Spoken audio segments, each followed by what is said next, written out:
Bonjour à toutes et à tous, je suis ravie de vous retrouver aujourd'hui. Le mois dernier, nous avons exploré avec le docteur Mario Beauregard la double dimension de l'être humain et découvert comment holosynthèse peut nous aider à passer du petit moi au grand moi. Aujourd'hui, nous allons explorer la face cachée de son parcours pour comprendre comment une quête intime a mené à une révolution scientifique. Bonjour Mario, je suis ravie de vous retrouver dans cette nouvelle émission. Bonjour Sabira, merci de m'accueillir de nouveau. Je suis ravie de pouvoir continuer. Alors, Mario, vous avez écrit un roman, Le néant, les ténèbres et la lumière. Son personnage principal est un scientifique, un matérialiste pur et dur. C'est l'exact opposé de vous, qui avez eu des expériences spirituelles très fortes, mystiques, depuis votre enfance. Pourquoi avoir choisi un personnage si différent pour raconter cette histoire? Est-ce une manière de partager votre propre quête, mais à l'envers? Oui, oui. Mais au fond, le personnage principal, c'est un composite de certains de mes directeurs que j'ai eus en laboratoire. Je n'aimerais pas leur nom, D'accord. mais c'était exactement comme ça.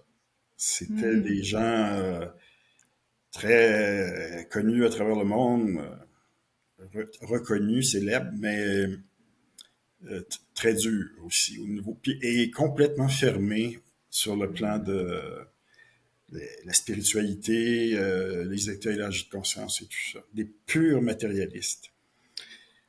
D'ailleurs, un de mes directeurs, c'était quelqu'un qui avait été entraîné par Jean-Pierre Changeux à l'Institut Pasteur à Paris. Jean-Pierre Changeux qui avait écrit L'homme neuronal, la forme la plus extrême de réductionnisme possible. Alors, ça vous donne une idée.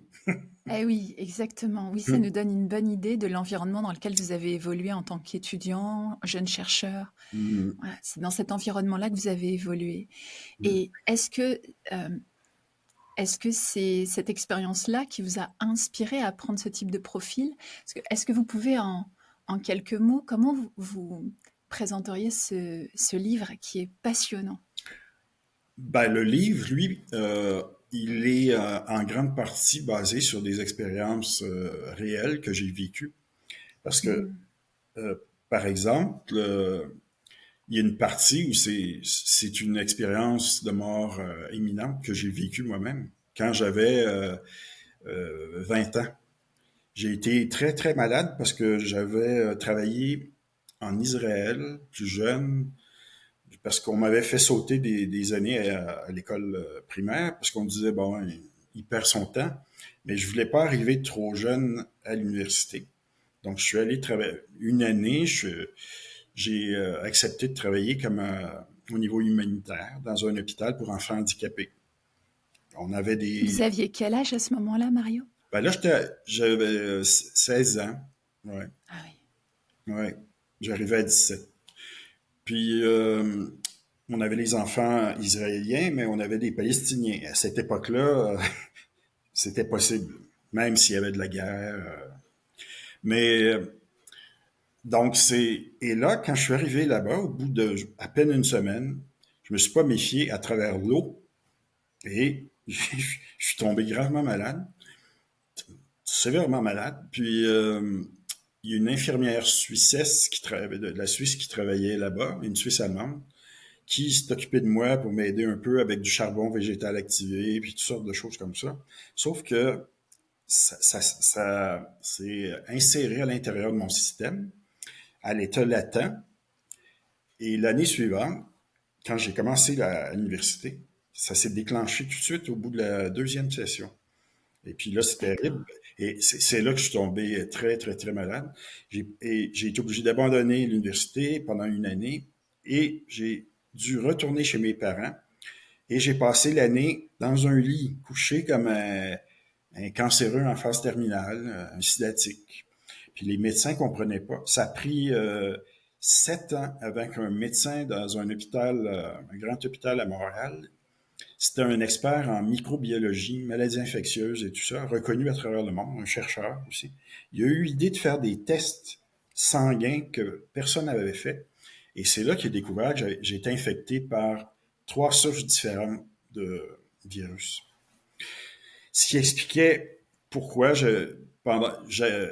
j'avais été atteint, mon cerveau a été atteint. J'ai fait ce qu'on appelle une inflammation, une vasculite au niveau du cerveau, et j'ai fait une expérience de mort imminente. Comme le Et personnage principal de votre livre, oui, parce qui... que ça a commencé de façon infernale. Hmm, Parce que j'avoue que quand je me mes parents, c'était des gens religieux, catholiques. Ma mère, elle me disait, ben, on peut pas, personne ne peut rien faire, il faut que tu pries. On prie. Mais j'avoue que j'avais des pensées très, très noires à ce moment-là, puis j'avais commencé à me faire des plans pour me suicider. hmm. Parce que le corps pouvait plus fonctionner, puis là, je me disais, j'ai vécu pendant 19 ans, mais voilà, ça s'arrête ici maintenant. Hmm. Et donc, l'être de lumière qui m'accompagnait, puis c'est comme dans le récit, pas de sexe, mais m'a amené dans des plans où on voyait des gens qui se suicidaient ou qui étaient dans des très mauvais états d'esprit. Hmm. Pas un lieu créé par Dieu, la source, pour punir des gens. Simplement des environnements qui reflétaient l'état mental des gens Hmm. qui s'y trouvaient momentanément. Et Hmm. là, il m'a demandé, est-ce que c'est ça que tu veux tu veux. Et là, moi, je disais non parce que je savais, j'avais eu des expériences, j'en avais 8 ans, puis j'avais comme téléchargé mon programme de vie. Alors là, je lui disais, ben oui, mais comment, je suis supposé de faire des grandes choses, puis tout ça, mais c'est pas possible, j'ai plus de véhicule qui fonctionne. C'est quoi ça? Ben là, il me dit, non, mais c'est pas comme ça qu'il faut interpréter. Il me dit, ton corps est en train de tout être reprogrammé à tous les niveaux, tous les systèmes physiologiques. Et c'est ça qui va te permettre de... Alors, et là, l'environnement a complètement changé, puis on s'est retrouvé dans des endroits extraordinaires, avec de la Hmm. lumière et tout ça. Là, il me dit, c'est ça ton vrai monde, au fond. Oui, oui. Puis, ça m'a aidé, je dis elle, mais c'est cela m'a aidé à télécharger de façon plus précise mon programme de recherche que j'ai entrepris par la suite. Mm. Alors, Mm. quand vous dites ça m'a permis de télécharger mon programme de recherche, Mhm. euh, là, on parle de quel programme? En neurosciences. En neurosciences, c'est ça. Oui. Et neurosciences, mais tout ce qui était pour advenir par la suite, la pensée post-matérialiste, tout ça. C'est ça. Ouais. C'est extraordinaire parce que, alors, pour les auditeurs qui n'ont pas encore lu le livre, et je les encourage vivement à le lire, je l'ai lu, je crois, j'ai commencé avant de me coucher et j'ai pas dormi parce que je voulais arriver au bout. Et donc, parce que j'étais portée, certainement quelque chose résonnait, je Mhm. percevais Mm. euh, quelque chose de beaucoup plus profond. Oui. Oui. Il y a quelque chose qui résonnait en moi. Donc j'ai été poussée à finir la lecture une fois que je l'avais commencé. Je l'ai trouvé passionnant. Et pour les auditeurs donc, qui n'ont pas encore lu, c'est intéressant de remettre peut-être dans un contexte. Mhm. C'est-à-dire que Mario a écrit un livre, un roman, et il s'agit d'un scientifique, comme je l'ai dit, avec un profil matérialiste assez pur et dur, très Mhm. fermé, Oui. et qui va faire justement une expérience complètement inattendue pour lui, qui va remettre en cause, tel un tsunami, toutes ses croyances sur l'existence. Et ce que je trouve intéressant, Mario, c'est qu'à aucun moment on ne peut imaginer que ce roman est d'une certaine façon relié à votre expérience personnelle. Et je trouve Elle l'est cette beaucoup. information, elle l'est Beaucoup, beaucoup. finalement. Beaucoup. Et oui, et Mhm. c'est très intéressant d'apprendre ça, de comprendre que finalement c'est votre expérience que vous avez mis sous la forme d'un roman qui a été romancé. Et c'est aussi passionnant de savoir que c'est à travers votre expérience d'enfant et d'adolescent, Oui.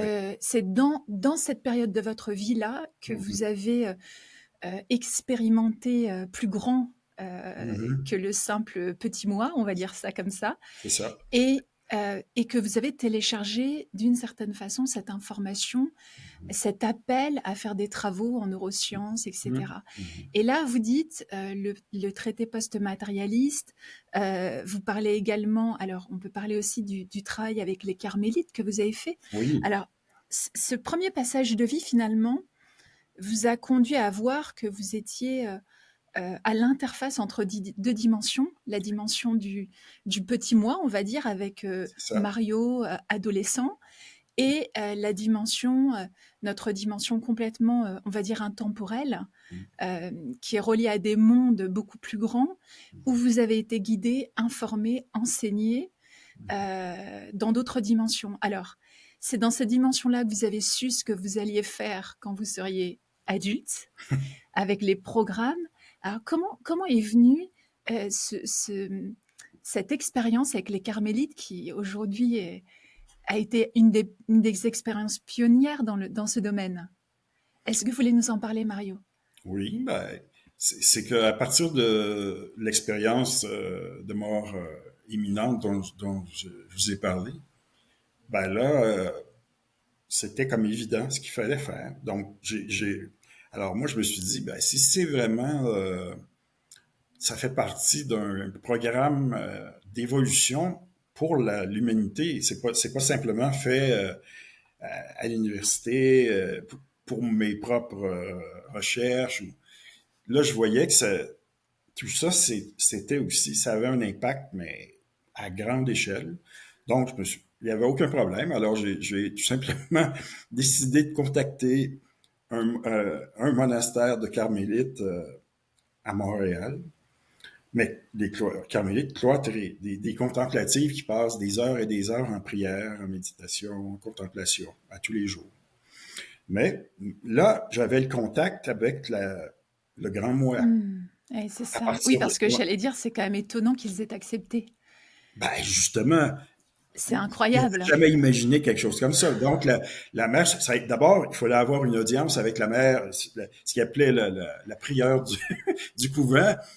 Ben là, la- la- les religieuses étaient toutes surprises de ça, puis ils disent, mais monsieur, ça ne se fait pas, quelque chose comme ça, voyons. Ben oui, mais j'ai dit, laissez-moi moi la chance donnez-moi quelques minutes pour que je puisse voir. Ben, en plus, ça dit, vous êtes un homme, vous rentrez pas non, non, ben, mais finalement, ils m'ont donné la permission. Hmm. C'était vraiment surréaliste. La, la mère supérieure était de l'autre côté, il y avait des barreaux qui la séparaient du monde extérieur. Et là, elle m'a donné quelques minutes pour tout lui expliquer. Ah ouais. Ah, donc, je lui ai tout raconté, puis là, elle me dit, OK, donne-moi du temps pour réfléchir à ça, parce que, puis il faut que je communique avec l'archevêché, puis même, je sais pas ce que le pape penserait de quelque chose comme ça. Ben, moi, je dis, le pape, ça ferait de la publicité pour...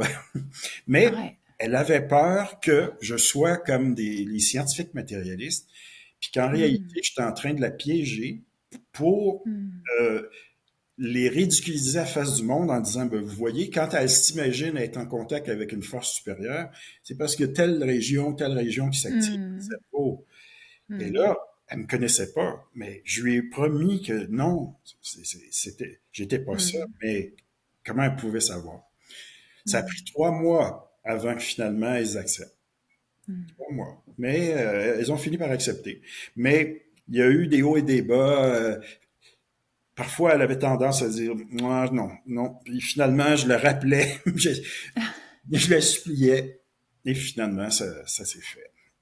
Alors, qu'est-ce qui est ressorti, Mario, de cette expérience avec les carmélites, avec leur reliance à d'autres dimensions, Oui. qu'est-ce qu'on a découvert et qui puisse nous donner des indications sur notre potentiel, sur nos capacités. Mhm. Comment ça nous a fait avancer de Alors, faire cette on a expérience? utilisé, il y a deux études qui ont été réalisées avec deux techniques de neurosciences différentes. Une avec les ondes cérébrales, l'électroencéphalographie, EEG, et l'autre avec la résonance magnétique nucléaire fonctionnelle, de l'imagerie cérébrale, où là, on pouvait identifier des régions qui étaient plus actives, d'autres moins actives. Et qu'est-ce qu'on leur a demandé de faire? D'abord, on les a isolés complètement. Pour l'électroencéphalographie, elle était dans une chambre à l'université qui était isolée au niveau sonore, complètement isolée aussi du champ électromagnétique terrestre. Donc, c'est ce qu'on appelle une cage de Faraday.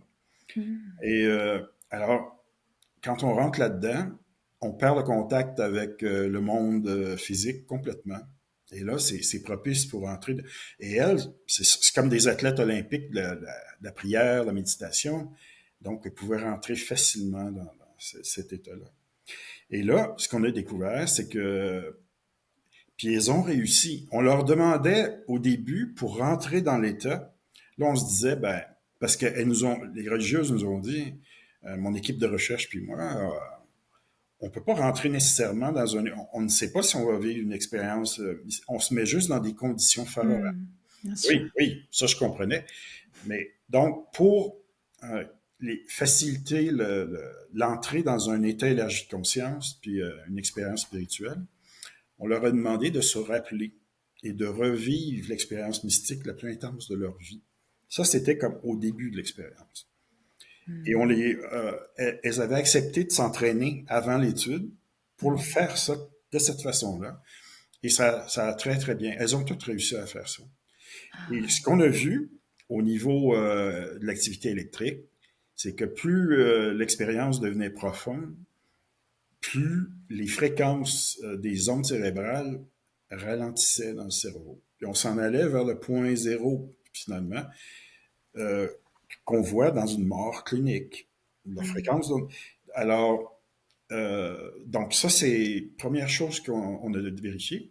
Ensuite, avec l'imagerie cérébrale, il y avait une hypothèse matérialiste, très réductionniste, réductrice, qui disait, ben, ça c'était des neurologues qui disaient depuis les années 50, 60, 1960, parfois quand il y a de l'épilepsie chez des patients et que le foyer épileptique est situé au niveau du lobe temporal, donc la région sous l'oreille, euh, il y a comme des petits orages électriques dans cette région-là et dans 1% des cas, 1%, les personnes vont rapporter des expériences religieuses ou spirituelles. Alors, étant donné que les neurologues en question avaient une conception du monde matérialiste, ils ont conclu que il y a une espèce de bouton dans le cerveau où si on appuie, on déclenche une expérience. C'est un phénomène purement hallucinatoire. Une Mmh. expérience mystique, c'est une hallucination générée par.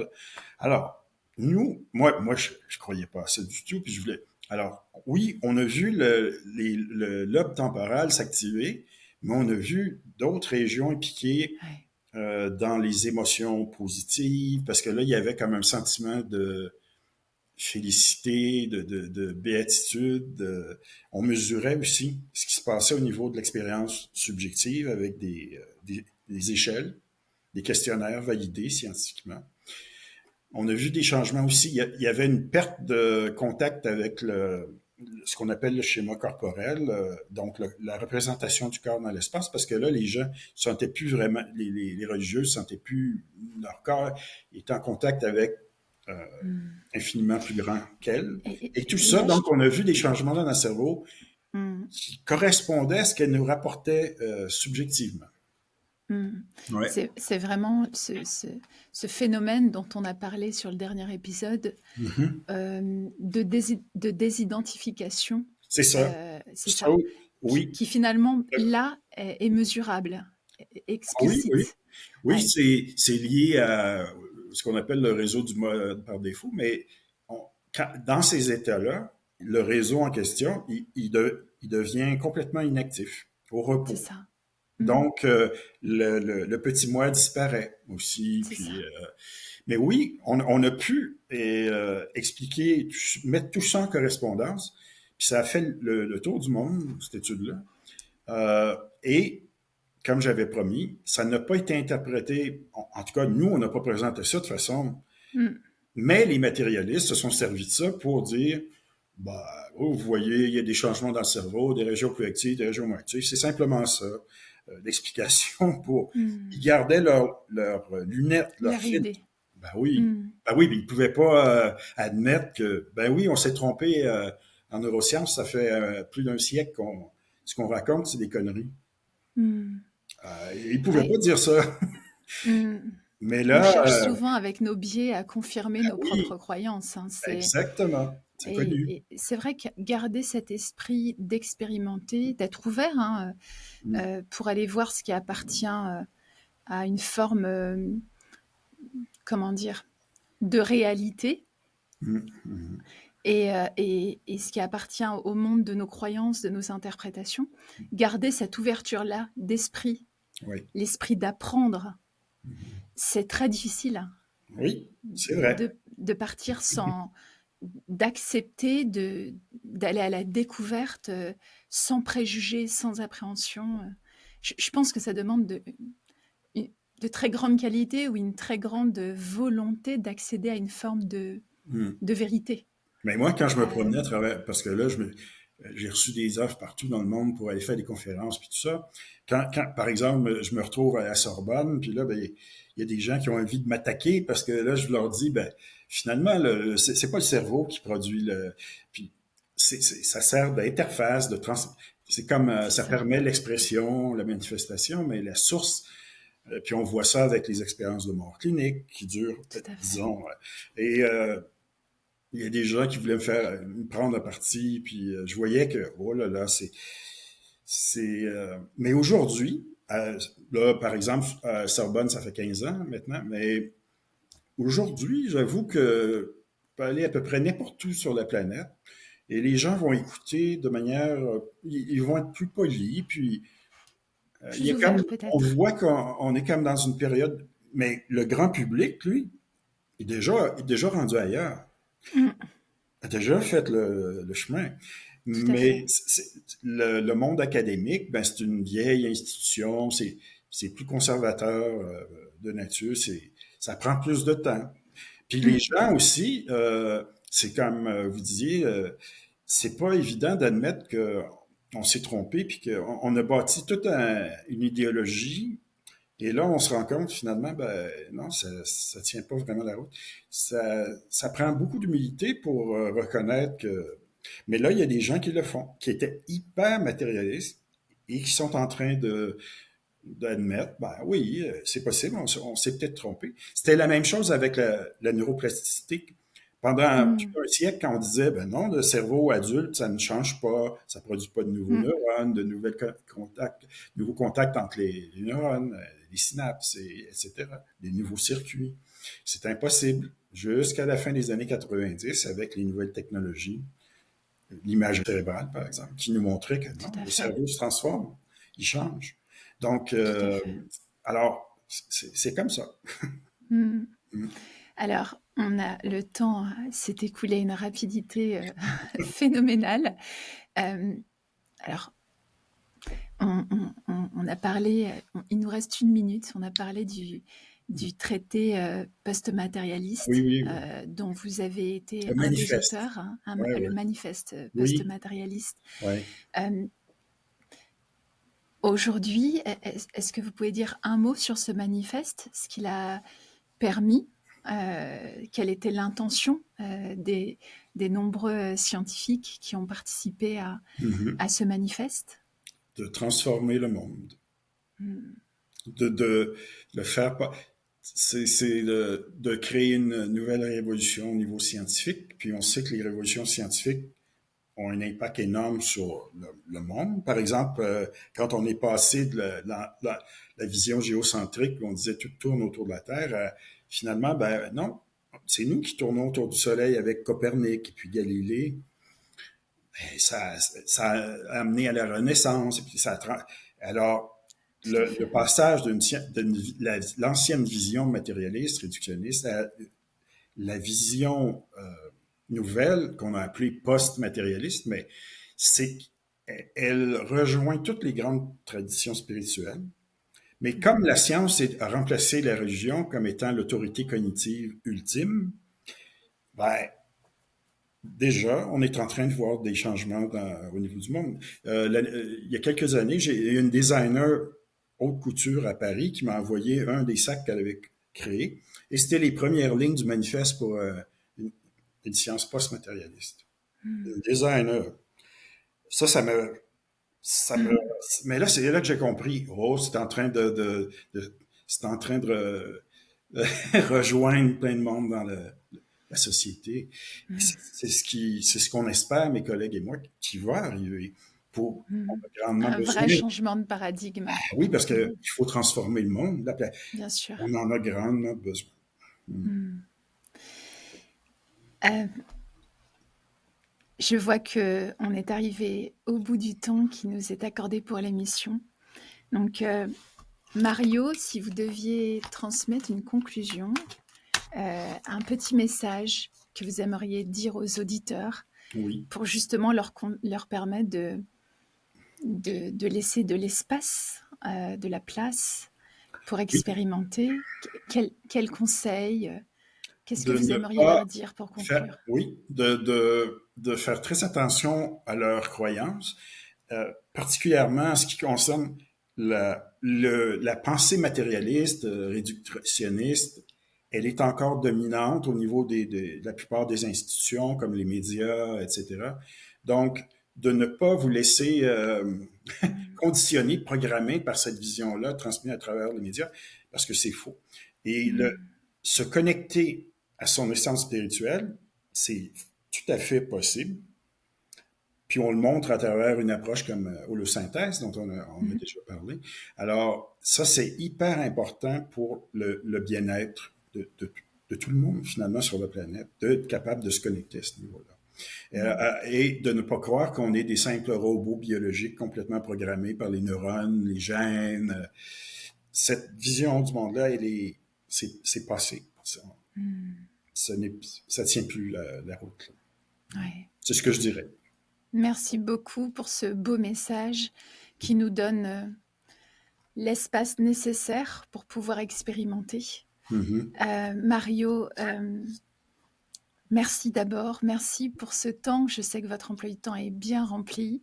Merci pour ce temps d'échange et pour cette deuxième émission.